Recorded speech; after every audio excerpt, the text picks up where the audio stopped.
Welcome to the Manager Matt podcast show. The show is designed to give you solutions to your day-to-day management and leadership problems. It's hosted by Matthew Haddock, a frontline manager and leader with over 25 years of experience. If you're ready, then let's get on with the show. Welcome to the Manager Matt Show, a weekly show designed to help you as a leader and manager become the best at delivering the results you need. Please, if you haven't already, subscribe to the show so you never miss an episode and share it with anyone who you think would get benefit. Right, without any more delay, let's get on with this week's show.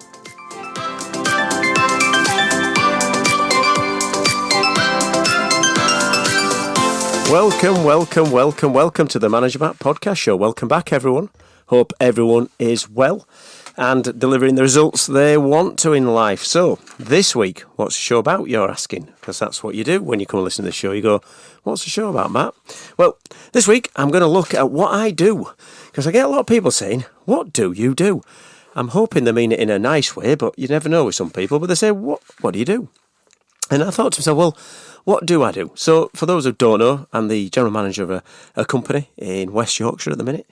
Great company. Absolutely love the company. It's called Kerry. I won't hide it because you can find me on the LinkedIns and the socials. You know I work for Kerry. And I've really enjoyed it. I'm the general manager there. So, plant manager, general manager level. And it's one of those sort of roles that can be quite hard to pin down. Because you sort of say, well, what does general management mean?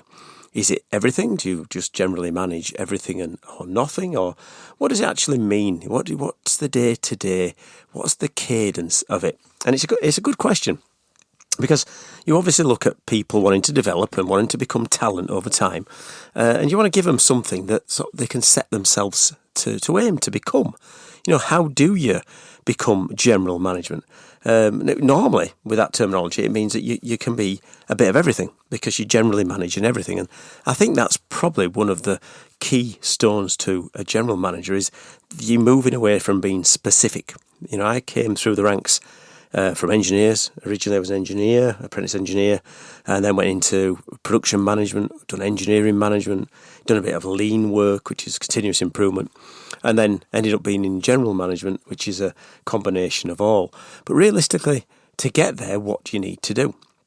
And let's face it, there's nothing wrong with not aspiring to become a general manager. There is absolutely nothing wrong with that. And I'm not saying that everyone has to become a general manager because that's just not how it rolls. But there is a point where people will be wanting to know, how do you get there? What would be the skills, experience, knowledge that you'd need to get there? So I started to write it down. And I love a mind map. If anyone wants to see any of my mind maps, just reach out to me, send me an email or drop me a message, and I'll show them some of the mind maps I use. And I really do use them to kind of just pull my thoughts together. I find them really useful just to express ideas around of different ones. And I've done a podcast in the past, if you look back, around using mind maps, but we won't do that again. And I started to put down, what do I do in a general management? Some of it is day-to-day. And others is more the long-term, medium and long-term stuff. But I'm going to start, and in no particular order, I'm going to start with things that is important to it. And I think the first one for me as general manager, whenever I speak to people, is keeping people safe. The site safety. And that's making sure that we are doing the right things. We're making sure we're improving. We're making sure we don't accept people having accidents or having problems. And health and safety now, and environment as well, doesn't cover just that in the sort of physical realm. It also covers the mental side of it. So it's important that we look at that. So that's, in a practical sense, it's making sure you reduce your accidents. So one of the measures you'll get measured on is accidents. But you're also looking at opportunities to improve. You've got behaviour, safety operations, lots in there. So site safety is very important to me. Second bit is engaging people. So the people part of it, that's making sure you've got communications, you're making sure you're involved, you're escalating when there's issues, you get to talk to people. So you're looking at that as another part of it. So site safety and people engagement is a real big piece of what a general manager does. Then you're looking at the factory itself. What am I doing with this factory to make sure it's improving? How can I improve the environment in that factory to make sure people can deliver the best they can whilst in there? And that's looking at even basic things like, is it too hot, too cold?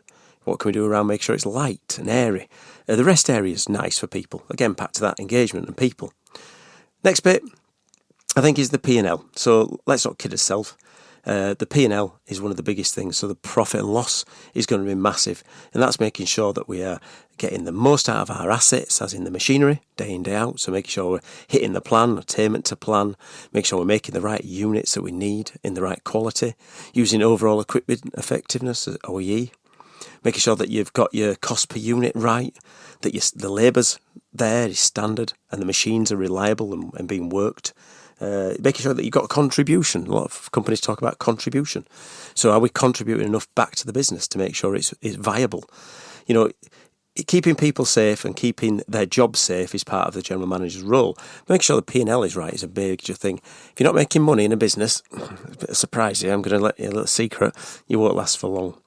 And that is around making sure the P&L's right. And you'll be measured quite heavily normally around P&L in most businesses that would be driven by a profit and loss account.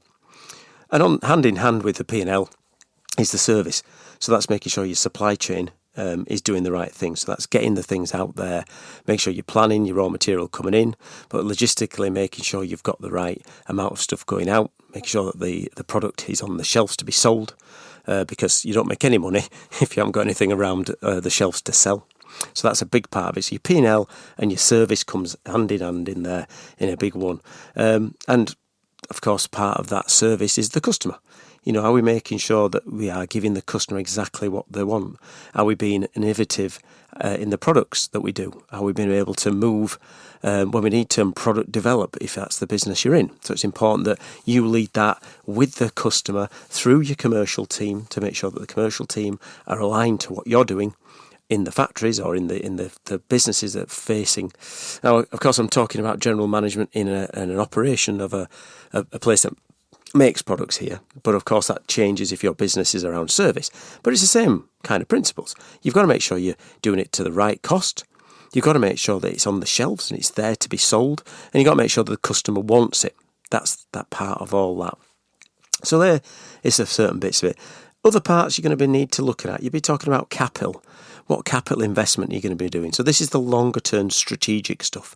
So you're always looking at what capital do we need? Do we need to look at the fabrication of the place? Is the automation needed to be improved? Is there something that innovation is going to drive some more money needed to make it? Has the landscape changed and you're going to have to change the way that your business is set up with some regulations that may have come in there? You know, as things changed, to make sure that your capital is always on the front foot. So you've got to make sure you're building strong capitals, strong funnels to make sure that people higher up in the business know that you've got that investment plan for your place. You've got to look at your business improvement, because you've really got to make sure that you've got a good improvement plan, not just for the day-to-day problems, and that's problem-solving tools such as the A3s and the fishbones and the good tools that you can use to fix problems. Tactical improvement plans are a good way of doing it. But longer term, have you got a culture that's bringing ideas about reductions, about cost out, making sure that your place is being able to be run efficiently? Because if you don't, somebody else will. And it's a global market we're competing in. So you've got to make sure you're not just playing the guy down the road, you're making sure you're good and efficient against a very, very diverse competition base. You might be competing against someone who has a lot lower overheads. So you've got to be able to offer something that's different. And your business improvement area is really where you're going to be looking at that. What tools can we use to make sure we're getting the most out of what we've got, but also making sure we're improving in there. In the business I work, there's going to be a technical element to it as well. So you're going to be always thinking around technical changes. Are we doing the right thing on a technical front? That can not be as strong in some businesses. If you're not in foods, sometimes that's not as strong. But technically, you've got to make sure that the product is fit for purpose. You don't want a lot of complaints, especially on social media these days. A complaint, somebody just doesn't like it, they can easily post it within seconds about how rubbish something is and got a picture on there. So you've got to technically make sure your product is right, and that goes back to the idea of a customer, making sure that there's nothing out there that's going to be a problem. on the people side, I started at the beginning, there's also the HR elements. So HR will pay out there. So human resources, making sure your procedures are being followed. Are you rewarding correctly? Have you got the right pay planning in there or bonus structure, whatever you're using, to make sure you're keeping up with everyone around you and your business? Because especially if you've got some of the businesses where you've got a lot of labour in there, they'll be looking at maybe going somewhere else if they're not felt they're being rewarded correctly. So keeping close to your HR people, making sure you're building that, making sure that people engagement is right. And then some of the other stuff, you've got culture. So you've got to make sure you've got a culture that knows the strategy, that knows the vision for where the site's going to be. You're going to communicate that. You're going to be living the values of the business, making sure the values are right and aligning those to what needs to be done to make the place work. Because those are just as important as the P&L and the service, and make sure your culture's right, because culture will make people stay. You'll soon lose people if they don't feel it's the right culture. They always say that people don't leave bad jobs, they leave bad bosses. And I can expand that to people will leave bad cultures. I've left cultures that I don't think fits my values because they didn't live the values at the time. And that's just because I knew I couldn't work well in there. I'd be kidding myself if I stayed, because I'd just be dragging myself through it, and that's not fun for anyone. And it's also making sure that on the people side that you've got that culture, that you set them good goals, that you make sure there's a development planning for people, that they can get feedback, coaching, one-to-ones. They can use all them skills as well. So there's a lot of general management that goes around when it comes to making sure you've got goals set and you're looking at the culture around the strategy. So as you can see, just in a real quick whistle-stop tour there of what a general manager does. Now, I'm not saying you're doing that every day, and there's not a tick list that says, right, at this moment, I'm going to do business improvement, and then I'm going to do logistics, then I'm going to do planning, and then I'm going to do commercial. Don't work that way. But those are all the factors that are playing off, and more. I'm sure there's lots more than you think about that come off of those headings and go down into the rabbit hole of what detail is. But for today, I think it's really important that those ones you get an idea of. So it's around making sure the place is safe, the people are safe, the people are engaged. You've got a culture that wants to grow people, that has good idea of strategies and making sure that it's got a future. You need to make sure that you've got your P&L right, so you make sure you're making money, and that goes with making sure your customers are correctly serviced, and make sure the customers are happy, your commercial teams are working with you to sell it the way you need to. You've got your HR on board, make sure your rewards are right. You're always improving your business, you're continually improving your business, you want your business to get better, and that means that you're making sure you're technically not got a lot of complaints. And then you're looking at how you can invest in the future. So I think in a nutshell, general management is exactly that. It covers everything. And as I've said a number of times, is I'm accountable for everything on that site. So one of the elements that probably doesn't sort of shout out there is the accountability for everything. I'll have responsible managers in each of those areas, from business improvement to supply chain to finance to safety to operations to engineering, technical. They'll all have their part to play. They're accountable for their own and responsible for their own, but I'm ultimately accountable as the general manager of the site for everything that goes in there. When everything goes wrong or whatever happens, I'm accountable. And remember that, you are accountable. And that makes it so much easier, because when you go into an issue, you're not saying, Joe Bloggs has done this, because that's your Joe Bloggs. That's the person that you've put in that place. That's the person that you've invested time with. If they're not delivering, that's on you. That's on your head. So general management, it's great. You would love it. I love it. Don't suit everyone. You need specialists, but I do love doing general management. But it's something that can be very much a very broad spectrum of skills you need, that can, realistically, you need to know a bit about everything, but maybe you don't need to be a specialist in everything. Well, thanks for listening. And as ever, I'd love to hear your feedback on general management or any other subject, because it'd be great to know what your thoughts about that. Maybe I could add to my mind map. But yeah, you can send it to managermattpodcast@gmail.com, or you can find me on LinkedIn, Matthew Haddock on LinkedIn. Please come follow me, share it on there. I usually post them on there, so every week I'll put a post on, but share it on or send me a message. It'd be great.